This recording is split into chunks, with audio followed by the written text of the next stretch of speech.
The idol genre is older than your dad. Heck, there's even a small chance his first anime crush was Lin Minmay, or Creamy Mommy. What? Who are some of the first virtual idols? An idol that is just a 2D character and not someone who can sign your forehead. Throughout the years, and especially the 2000s and 2010s, the genre has evolved and done its own things. This one has its own video game, and this one has songs that are featured in another video game without consent. This one has robots, but none of them have taken the same route that D4DJ has. One thing that's different about D4DJ is that it follows Link. You've heard of her, you know, the hero of time herself who moves back to Japan to go to high school. She rounds up a gang of fun little characters to create an idol group where they make music, practice, and battle it out with other idols. Typical idol stuff, except they do DJ things like remixing. Speaking of remixing, there were these memes like a year after it came out like this. Wow. That isn't what makes D4DJ stand out though. The show aired in the fall of 2020 and was animated by Sanzigen, which is especially important because Sanzigen animates almost entirely in 3D. It's a little abnormal because although most idol anime use 3D, it's only utilized in the performances, not the entire show. Despite that, D4DJ makes it work really well, and I think we are going to see more anime like it in the future. Firstly, the animation is incredibly expressive. The characters are constantly moving around and facial expressions are detailed. There's generally a lot of attention given to every little movement in this show, and combine that with good characters and voice acting, and the show becomes a treat to watch. I think that this is a huge advantage that 3D shows have over 2D. If you're going to use expressive shots like this in a 2D show, you're going to have to animate them frame by frame. And unless you have a lot of manpower and time, or are psychotic, it's not going to be viable to do it as often as a 3D show can. Sure, in 3D you have to rig these models, which can potentially take a really long time, but hey, this is anime, so every character has the same face and body type, so they just have to adjust accordingly for each character's height and hair and etc. Comparatively, moving each part of the characters individually instead of redrawing and coloring every fucking frame is much more time efficient, which allows for this level of animation to be consistent. I guess rendering this shit might be a pain, but it's not like they're rendering soft body physics, and hardware has gotten much better over time, so it's less of an issue now. It's great especially in idol anime such as D4DJ because there is no need to swap between 3D and 2D. Imagine how hard it is to animate just one character dancing in 2D with all the complex movement and the different angles and all that. Now put like 7 other characters on screen who are doing different dances than that one. Most studios would rather not, so they either outsource 3D animation for these idol scenes or god forbid animate them in-house. Either way, it gives me visual whiplash whenever these shows go from 2D characters to 3D for a whole dance sequence, especially when it constantly swaps between the two types of animation. Idol anime has gotten much better with its 3D over the years, but going back and forth between the two styles still looks really weird. Alright, I'll show you what I mean here. So, like, you could still tell the differences between the 2D and the 3D, like shot by shot. You can tell by how almost robotically consistent the movement is here. This is clearly 2D because of how they use black lines for the outlines and how the lighting is just like from like some like I guess bloom or something that they put here.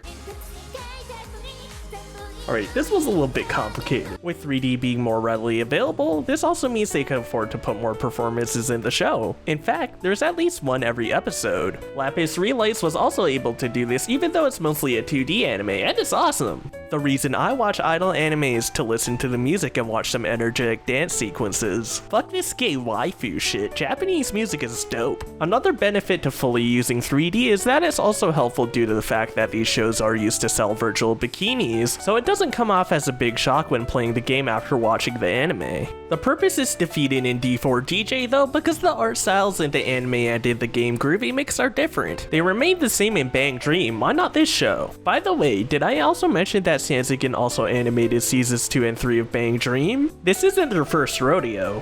D4DJ aired after season 3, and Sanzigen were really flexing their experience on us with this show. In comparison, Bang Dream looks so robotic and uninteresting. It's really cool to see how these people were able to build off of their experience and make something great. Is that or Bang Dream is just destined to suck ass? Even though this animation is great, I still think Sanzigen is a bit underrated when it comes to 3D animation. When people talk about 3D anime, they usually talk about Beastars or Land of the Lustrous, which are both animated by Studio Orange. While both of those shows look great, I think that Sansegan are really good in their own right. Like, come on, they did the CGI portions of Promare, which is one of my favorite looking anime films ever. To be fair though, Orange's shows were hot topics when they were airing compared to Sansegan's name never being mentioned in Promare's advertising. They also made some game adaptations that only fans of the games would be invested in, and no one cares about Arpeggio of Blue Steel. It doesn't help that this studio mostly provides only supplemental 3D to other shows. However, it doesn't mean that they don't deserve the spotlight, because I really appreciate how Sansegan has been trying to do something different with the idol genre and potentially other slice of life shows by using 3D. Most other 3D shows highlight the obvious benefits unique to those specific shows. An instance that comes to mind is Land of the Lustrous. It would be a huge pain in the ass to figure out how to color the refractions of light off the crystals all the time, so getting a lighting engine to generate that makes the most sense. Slice of life shows are heavily reliant on the personalities of its characters, and having expressive animation in 3D can make those characters much more alive and memorable. I don't think 2D will be gone anytime soon, but I can imagine more and more shows will look like D4DJ, and if they manage to improve on this aspect, then I'm looking forward to this trend. Funnily enough, my only issue with the visuals of this show is its use of 2D animation. There's this cafe where the characters go to every episode, and the employees are animated in 2D. There are also these flashbacks, and I'm fine with these being 2D because it's a good way of indicating that they are in the past. But this is just distracting. It's not like they couldn't have used a similar rig for the woman. It kind of makes sense for the guy because his model would be different, but he's there enough that you may as well should have made it. Wait, this dancing guy has his own 3D model. I guess that makes sense because it would be a bit easier to animate him in 3D. This teacher is 3D too, and he never appears again. Okay, now you guys have zero excuses. The use of 2D animation doesn't make this anime the worst thing ever, but it is something worth noting. Anyway, Jesus, that was a lot of animation talk, but for good reason. It's an integral part of the show and it has the potential to drive viewers away, but I'm glad it's as good as it is because I think it will get more people to watch 3D anime. So for the music, it's pretty good, but not the best idol music. I'd much rather listen to Macross's or even Lapis Relight's more varied libraries, and Ben shows nuke the shit out of it, but it's got some groovy tracks. They really do remixes in the show. Like Brave New World obviously samples Slipknot, there are also songs from the remix competitions and other stuff I don't recognize. The opening is also super catchy, and just listen to this transition.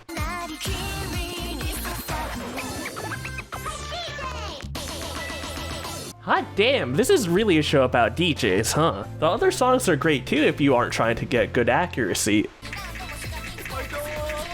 We've already established that the audio visuals are great, but what about the writing? Well, I'd say it's pretty good as well. It's no slice of life masterpiece like Lucky Star or Seinfeld, but it's got fun characters that all have their distinct personalities. I think the problem with a lot of idol anime is that there are way too many characters to devote enough time to give them all some semblance of depth within the time allotted. Like, the Muse have 9 fucking members that they try to make complex, and Idolmaster has like 100 characters, so it feels rushed when they try to do all this character development. Also, dude, I really don't need a full episode for your basic ass backstory. I think that Lapis Relights worked really well because it didn't try that at all, and it was really fun to see these rudimentary characters mix and match into their interactions. D4DJ is a pretty good compromise. They don't spend much time on all of the individual members of each band, but they do get well-defined personalities, especially in our main band. I really like Mooney in particular. She's such a brat, but she's so likable since she acts that way to get out of her introverted shell, and it's really fun seeing her attempt to become more bold. There are plenty of fun little moments with the characters that come naturally. I don't want to spoil them because they're some of the best moments, but I'll show you one.